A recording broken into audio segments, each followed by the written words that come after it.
And now we'll go on to the call to action. Please welcome Dr. Adam Hamilton.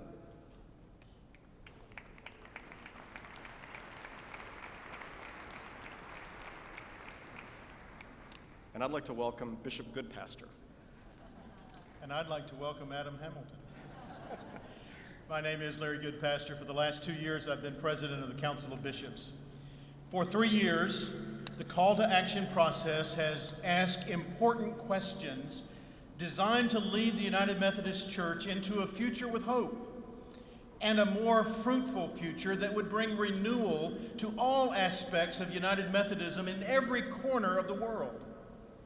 The results of that research and conversation are in the Connectional table legislation being presented to you tonight. It is, of course, not perfect, and I'm sure that it will be improved upon in the committee work that lies ahead. However, the backbone of the proposal, including a consolidated board for our program agencies and an executive general secretary who will lead that work in our behalf, is extremely important to the future of the church. Along with the other bishops representing every corner of our connection, we have heard that some worry that these proposals might invest too much authority in the Council of Bishops. We bishops do need to do a better job in our areas of responsibility, but we do not seek, nor do we want any ongoing authority. If there is any particular word or phrase, such as consultation, that troubles you in this regard, we invite you, we encourage the body to change it. We are confident that the emerging questions about legal issues and liability will be resolved as well. Our council approved the general direction of these proposals with only 2 negative votes, knowing that these improvements will happen through the General Conference. For the sake of a new world, we see a new church. Tonight, we ask you to carefully review and consider what will best increase the number of vital congregations worldwide to vote on this legislation when it's been perfected through our legislative committees.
What do you dream for the United Methodist Church? Do you pray for her? Do you have dreams for her future? I suspect you do, or you wouldn't be here for 10 days in Tampa. My name is Adam Hamilton. I'm the senior pastor of the United Methodist Church of the Resurrection in the central part of the United States, Kansas City. And with my friends, we will be sharing with you 4 broad proposals from the call to action, from the Connectional table, and endorsed by largely the Council of Bishops. We see this as a time for critical choices. In fact, that's the name of this particular session, a time for critical choices. You will be the ones making those critical choices. Now, the proposals that we're going to be sharing with you tonight have sparked quite a bit of debate already before we even arrived at General Conference. We'd like to share with you the why behind these proposals and the hoped-for outcomes. What precipitated this discussion of these changes that are before us, quite honestly, was the state of the church in the United States and Europe. When we looked at our own decline here in the United States, we became aware that we cannot continue to do work the way we've been doing it and hope for different results. Now, there are many exciting things that happen in the life of our church. The 4 areas of focus are very exciting. So many things that we do that are making a difference in the world. We love this church, I love this church, and you love this church. But the statistics and the data that we're aware of today are pointing us to the facts that something's got to change. Now, I just want to remind you of some of this data, and you know it. We've referred to it already several times at General Conference. We say things like, well, we know the statistics, we know the data, but do we actually really know it? And what I'd like to do is invite you to take a pen and paper out, and I'd like for you to write this data down. This is the latest information we have on the state of the United States United Methodist Church. This was released just 1 month ago from the General Board of Global Ministries. Over the last 5 years, membership in the United States in the United Methodist Church has declined by 5.3%. That's a total decline in membership in just 5 years of 424,000 members. Our worship attendance has declined, not by 5.3%, but by 8.7% during that same period of time.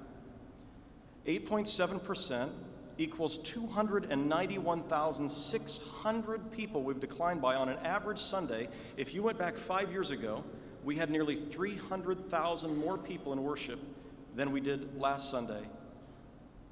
Now, as we look at this, we try to quantify, what does that really mean? 291,600 people that we declined by in worship attendance on any given Sunday? Well, let's put that in terms of what would happen if we closed every single church in a given annual conference. How many annual conferences would we have to close in order to reach 291,600 people per weekend in worship attendance? Well, we'd have to close the Northwest Texas Annual Conference, and the New England Annual Conference, and the Pacific Northwest Annual Conference, and the Dakotas Annual Conference, and the Kansas West Annual Conference, and one of our largest annual conferences, the Florida Annual Conference, and the Redbird Annual Conference. We'd have to close all of those annual conferences, every church in them combined, to equal 291,600 people we lost in worship attendance in the last 5 years. How long can we continue as a church? And the answer is not hard to figure out. It's a mathematical equation. It's less than 50 years. At the current rate of decline from the last 5 years, we have less than 50 years for the United Methodist Church in the United States. Now, it actually gets worse.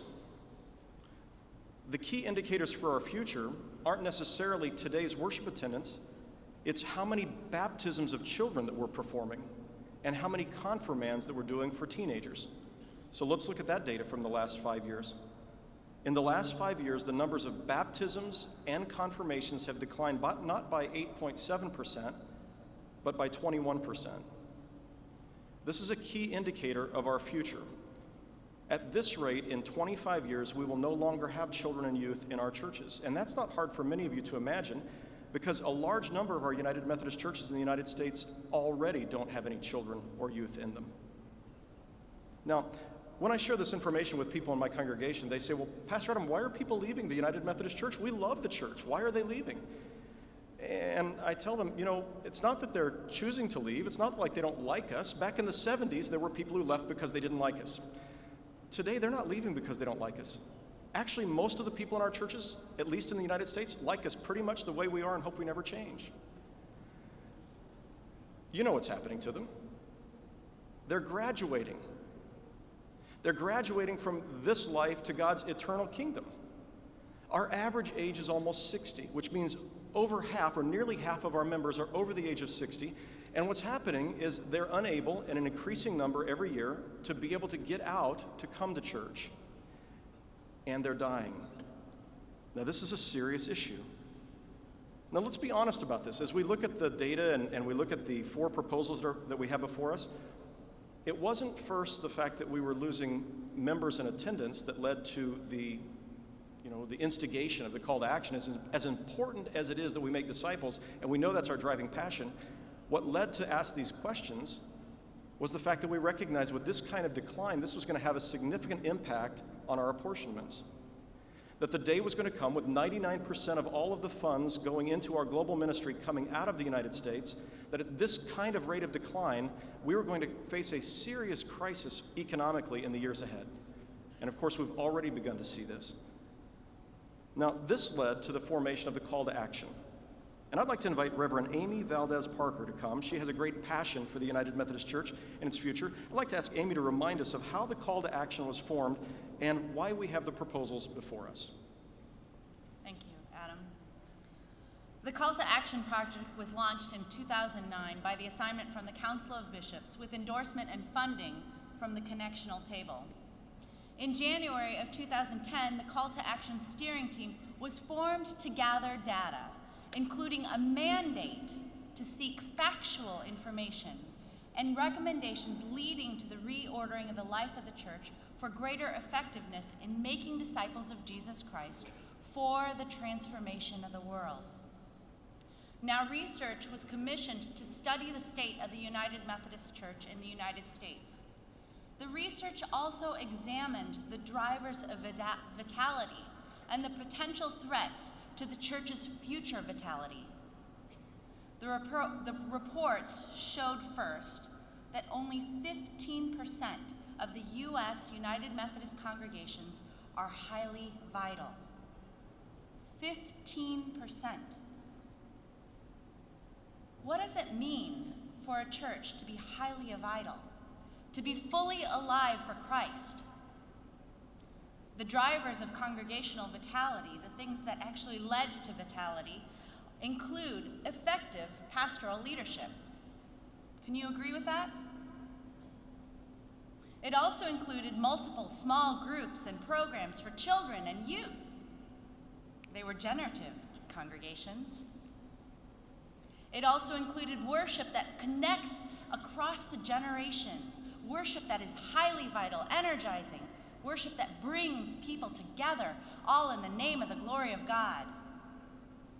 And a high percentage of spiritually engaged laity who serve in leadership roles and share those leadership roles with one another.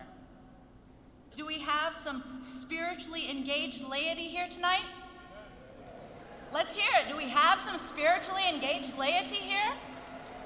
I hope so. A second key finding, though, is that our current model for our shared work as a denomination is not sustainable in light of the decline that we are facing today. We can't keep operating just as we are today. In fact, if we try to keep operating just the way we've always done it before, then we're going to expedite the decline of our congregations. And the local church and annual conference resources will be going to support a general church structure that is challenged. And as our resources are drawn away from local churches and annual conferences, the quality of ministry in these areas will continue to decline. Less money will be available for programs and ministry in our communities. This ultimately creates a cycle that is unsustainable and stagnant. More funds need to stay closer to local mission, particularly within our congregations, to increase vitality in local ministry and mission. We cannot continue to do things the way we've always done them. The report ultimately calls for a sustained focus of our attention, energy, and resources on increasing the number of highly vital congregations that are reaching out, that are inviting, that are alive, that are agile, that are courageous, and that are hope-filled. Do we want hope-filled churches in our denomination? Amen. Yes, right? With this in mind, I ask you these questions. What must be done to create and sustain vital churches so that they actively participate in God's transformation of the world? And what can we as United Methodists, brothers and sisters, learn from vital congregations all across the globe? And friends, how can we refocus our resources to revive the church, to be the church Jesus Christ calls us to be. We understand that ultimately, revival is not in our hands, and it comes only from the work of the Holy Spirit. But we also know that the Spirit works through us, through people. And the aim of these proposals before us is to set the stage for the work of the Holy Spirit. The proposals that you're about to hear come from our connectional table and will be before you at General Conference. Will these proposals by themselves reverse the decline of the United Methodist Church in the United States? Of course not. They can play a critical role, but no one of them is a silver bullet. Most of what it's going to take to turn our churches around will happen at the local church level and at the annual conference level. Our churches must rediscover their purpose and passion. Our seminaries must do a better job of equipping our new pastors with the skills needed to lead vital congregations today in a post-Christian culture.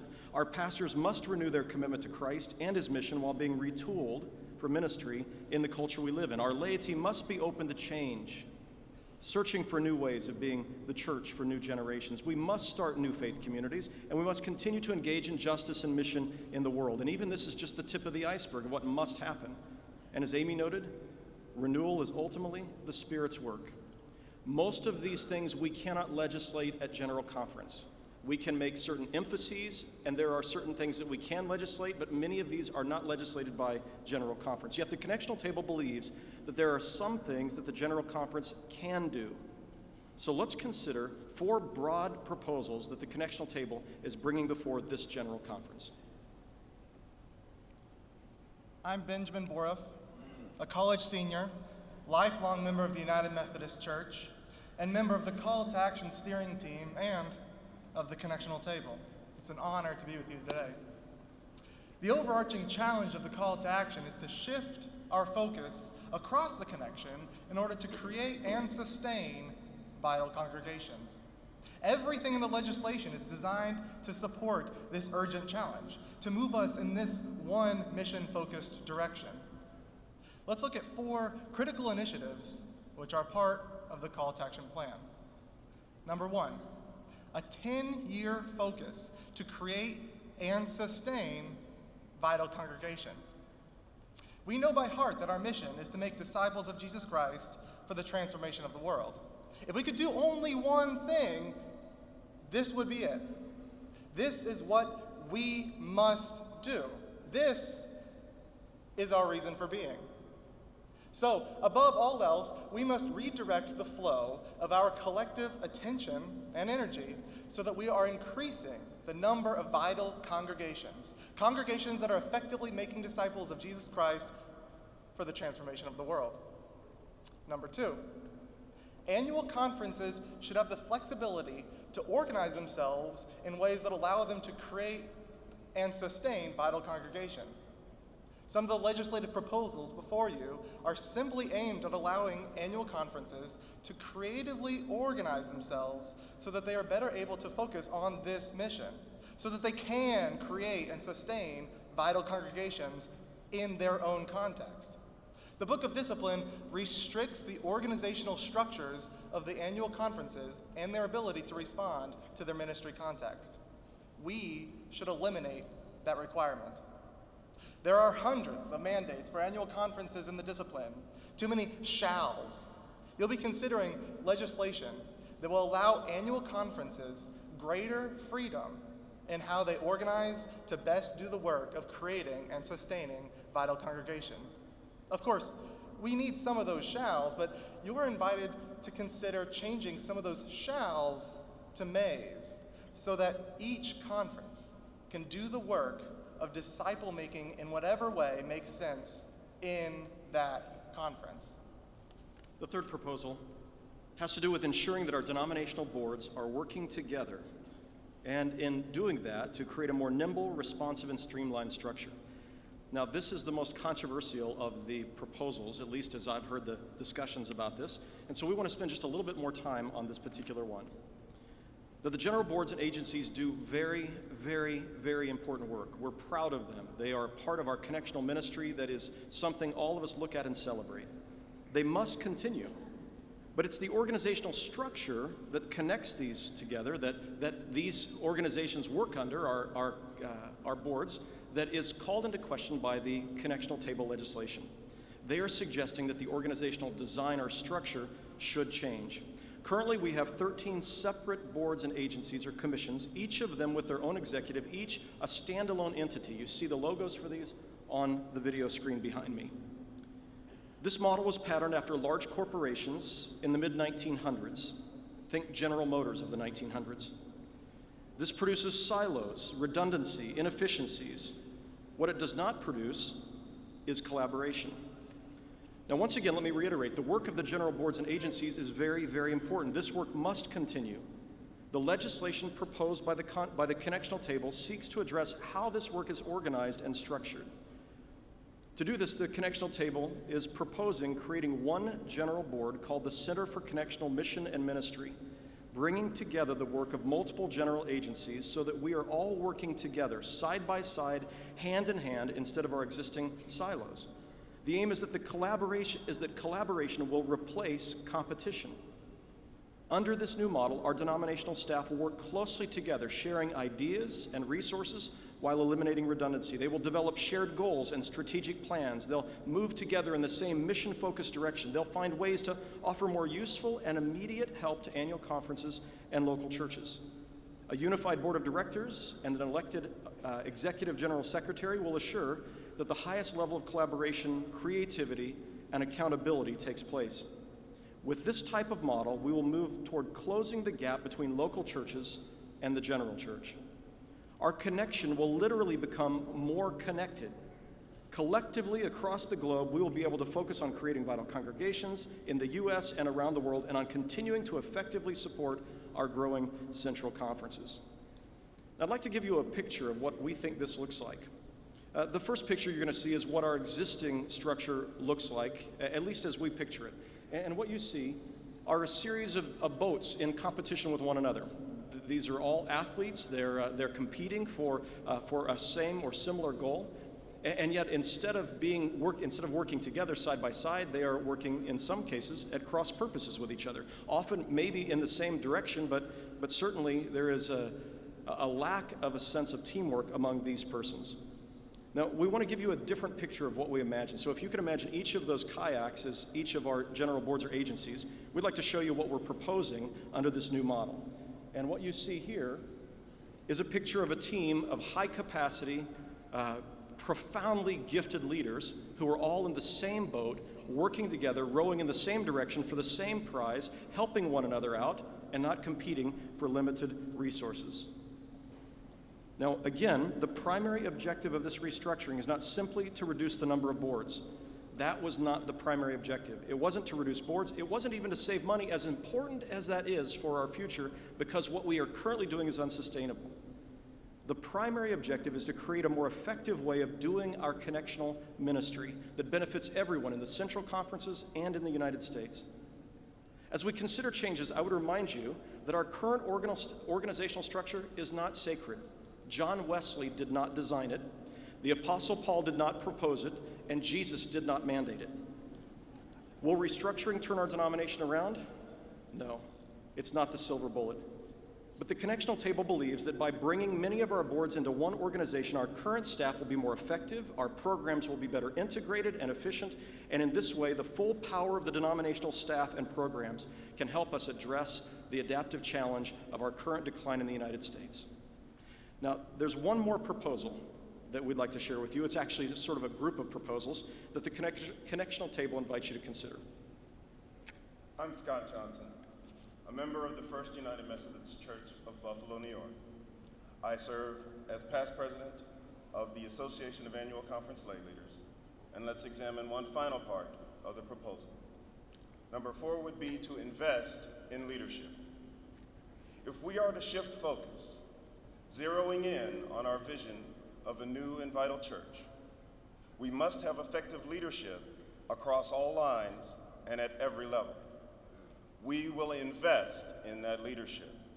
so that we can equip each annual conference to create and sustain vital churches. There are several components to this part of the plan.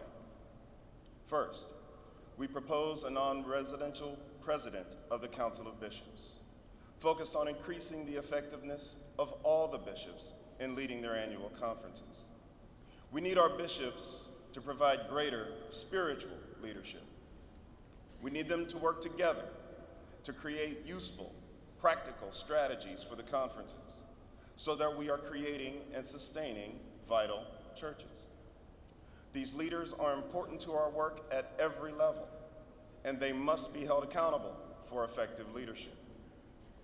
The set-aside bishop will be focused on increasing the effectiveness and collaboration of our Episcopal leaders.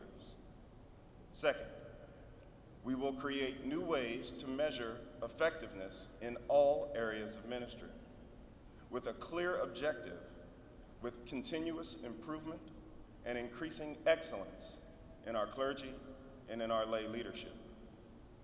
Third, we must lift up the best, brightest, and most exciting signs of hope in our church by investing in the development of the Central Conferences. Many of our Central Conference churches are so full of promise, like the richest of soil, but they are in great need of resources and further nourishment.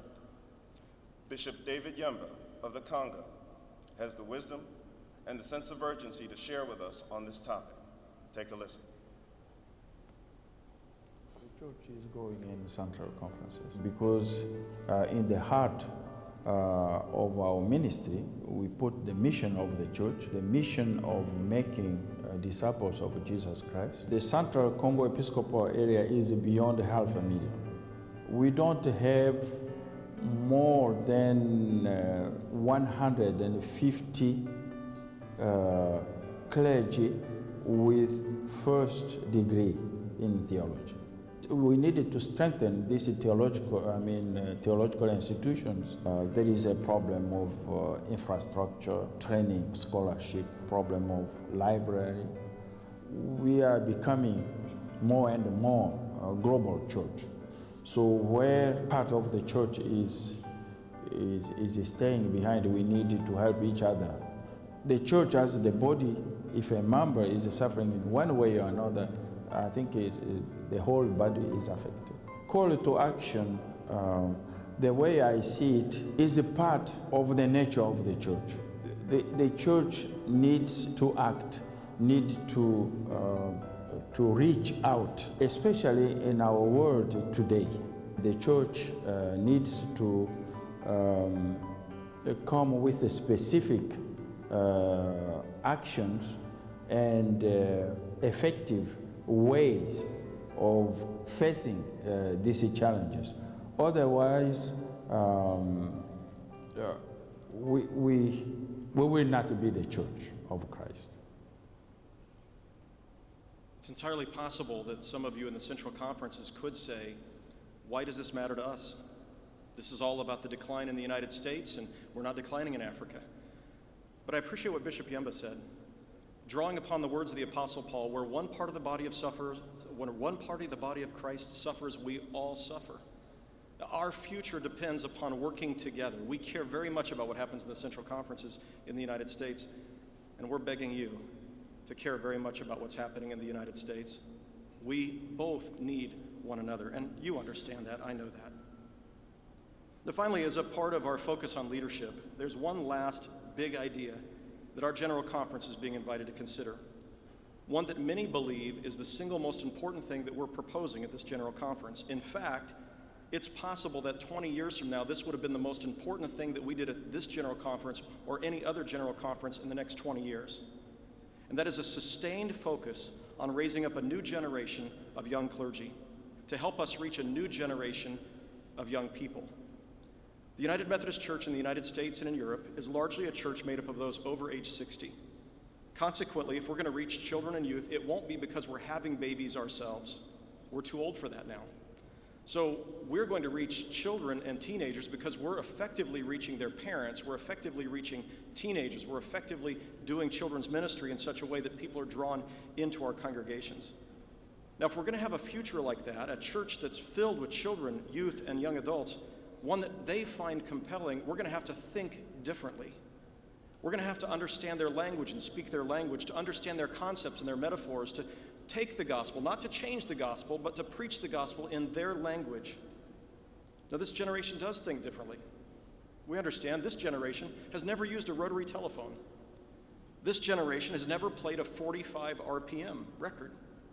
This generation has not known life without the internet, nor had to wait to purchase a record or a book.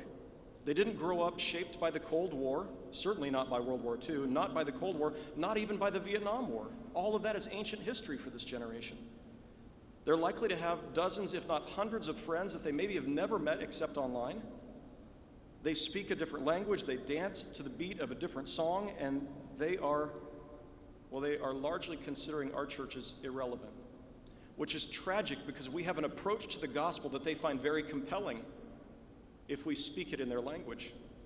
In fact, it's possible that we have the approach to the gospel as Wesleyan Christians that may be the only approach that would reach many of these non-religious and nominally religious teenagers and those who came after them. But we have to learn to speak their language, to sing their music, to do ministry in a way that connects with them. So because they see us as largely irrelevant, we need to be able to carefully listen to our young adults. Take a listen to this one. The United Methodist Church is at a crossroads. The status quo is no longer working and decisions have to be made. The question I have is, will there be a church for me in the future? As a denomination, we know that young people are vital to the United Methodist Church. As a denomination, we understand the significance of young people inside the church and the value that young people can have in the United Methodist Church. A lot of the dialogues that we use as a denomination today are a certain Christian language that doesn't always resonate with young people outside of the church. Young people today have a lot of potential, a lot of energy, and they want to be involved in something that does good in the world. They want to be involved in something that impacts and benefits the lives of the people in their communities. I want the United Methodist Church to survive. I want the United Methodist Church to survive for my children and my grandchildren and my grandchildren's marginalized and unchurched friends.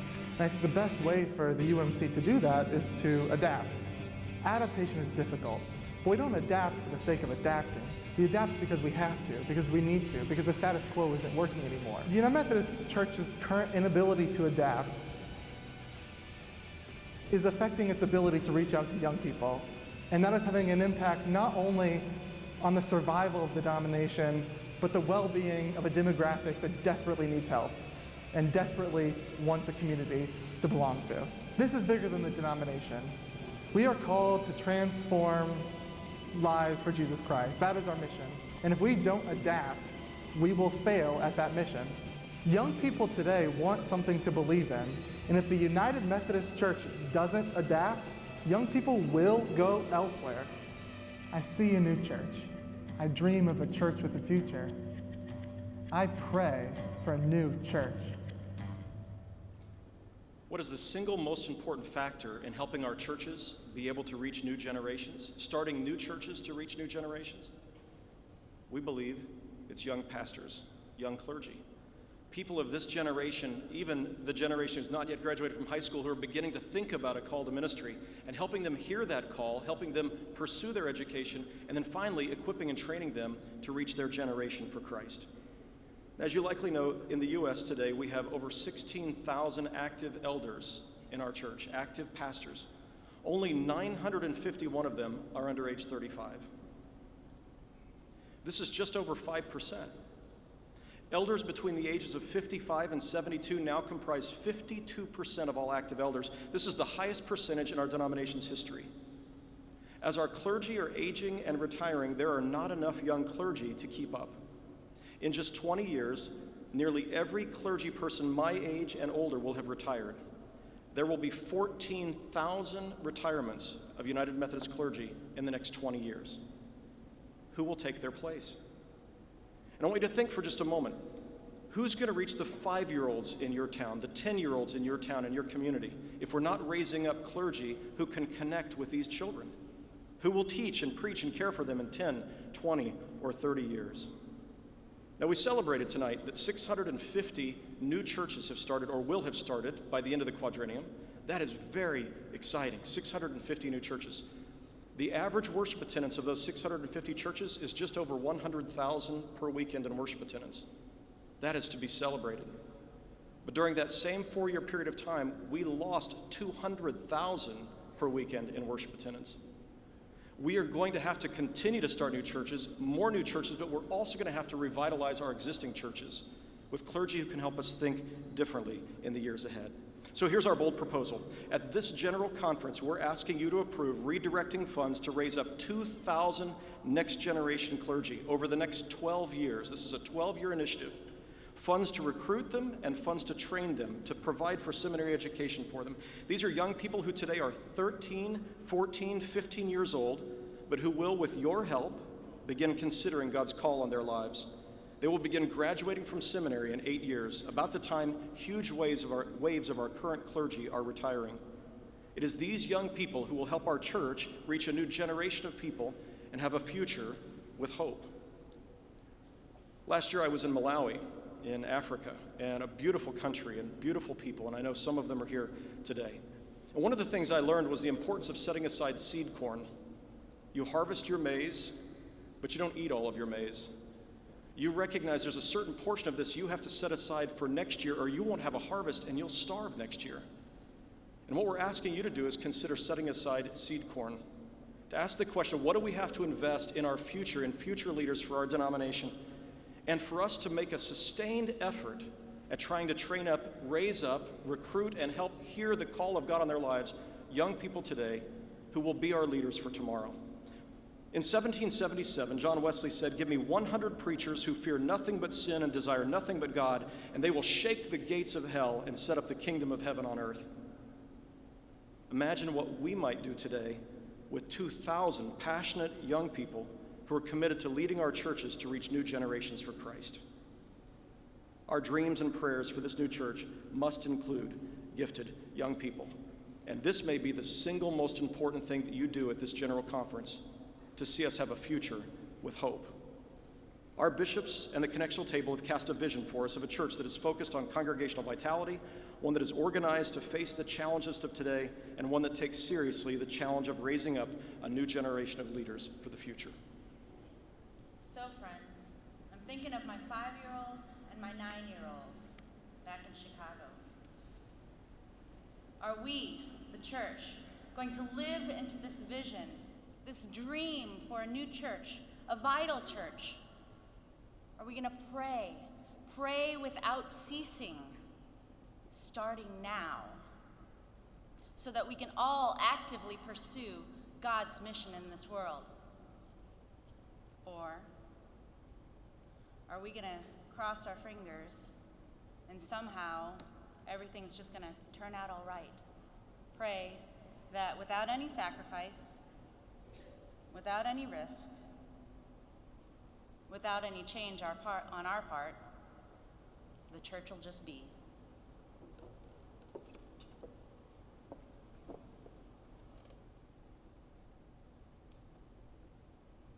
Sisters and brothers, the proposal before us will not solve all our problems overnight. And this will not be an easy road.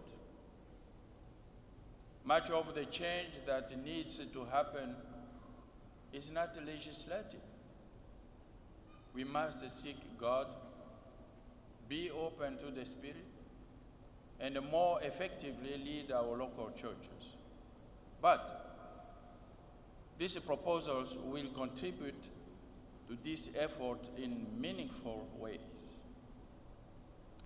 The founder of our movement focused on what worked.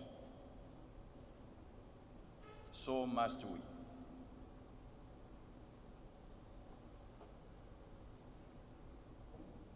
We must also build on our strength. When I hear about what's happening in the churches in Africa, the Philippines, and Asia, I want to see what God will do there. I want us to be a church that recognizes that incredible gift and maximizes it, makes the most of it. I can't imagine just letting it slip away. Brothers and sisters, doesn't it make sense to focus our resources and our energy in the same direction? To be working together toward the same goals? Are we courageous enough to do what is necessary so that we can function as one body, so that we can fulfill the mission to which we have been called?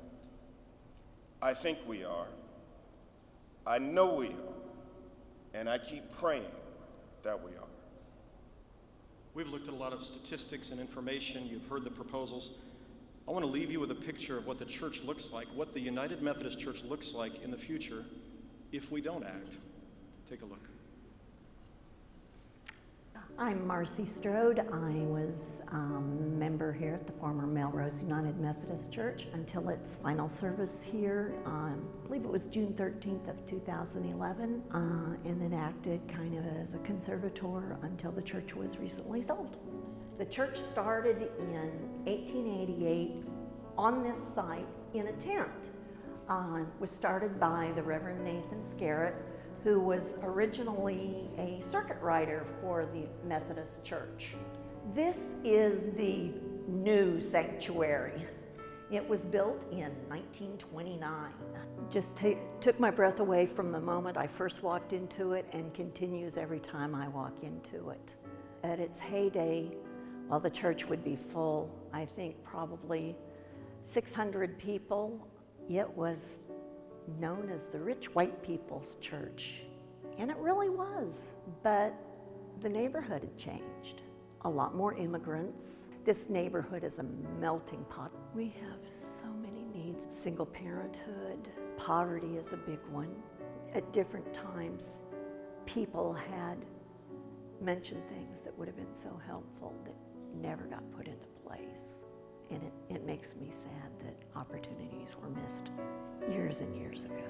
We just kind of spun our wheels a lot. We didn't have the money to get programmed. The building was a drain.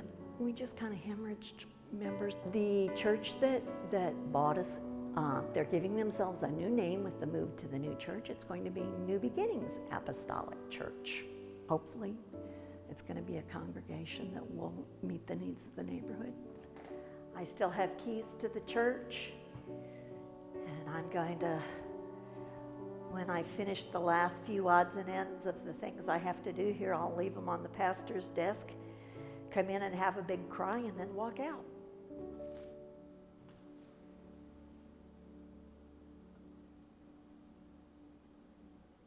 This could be our future as a denomination in the United States, but it doesn't have to be.